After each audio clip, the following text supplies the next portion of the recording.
SIR আবহে চাঞ্চল্যকর অভিযোগ পানিহাটির বিজেপি নেতা জয় সাহার। তাঁর দাবি, ভোটার তালিকা স্ক্রুটিনি করতে গিয়ে ধরা পড়ে পানিহাটি পুরসভার 18 নম্বর ওয়ার্ডের 7টি বুথে মোট 7,000-এর মধ্যে ভোটারের 210 জন অবৈধ, মৃত 60।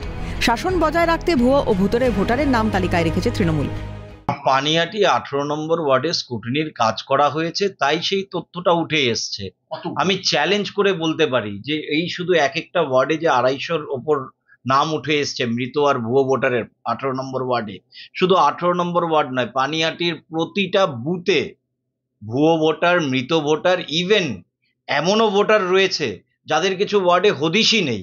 18 নম্বর ওয়ার্ডে আপনার মৃত আর অবৈধ ভুয়ো ভোটার মিলিয়ে 250-র ওপরে নাম রয়েছে। তৃণমূল কংগ্রেস নিজেদের শাসন বহাল রাখার জন্য এই নামগুলোকে লিস্টে এন্ট্রি করিয়েছে।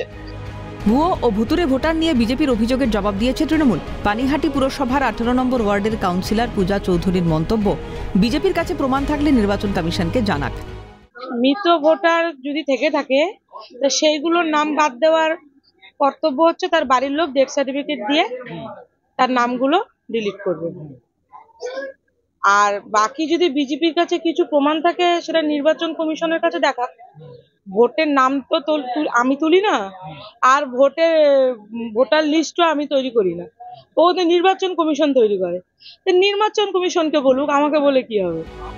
কার্যত একই সুর পানিহাটি পুরসভার ভাইস চেয়ারম্যান সুভাষ চক্রবর্তীর।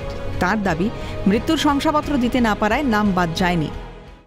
আগে যারা বিএলও ছিল তাদের থেকে আমি খোঁজ নিয়েছি যে ডেথ সার্টিফিকেট ছাড়া ভোট কাটা যাবে না। কারণ আমরাও অনেকের মৃত ভোটার চেষ্টা করেছিলাম, কিন্তু ডেথ সার্টিফিকেট চেয়েও পাওয়া যায়নি, সেই সব ভোটারের ভোট কাটতে পারেনি। সুতরাং সেখানে মৃত ভোটার থেকে গেছে। এটা সিওদের ভুল, এটা ইলেকশন কমিশনারের পলিসিদের ভুল। এসআইআর আবহে ভোটার তালিকায় ভুয়ো ও মৃত ভোটারদের উপস্থিতি ঘিরে তরজা বাড়ছে রাজনীতিতে। শান্তনু আচার্যের রিপোর্ট, ক্যালকাটা নিউজ।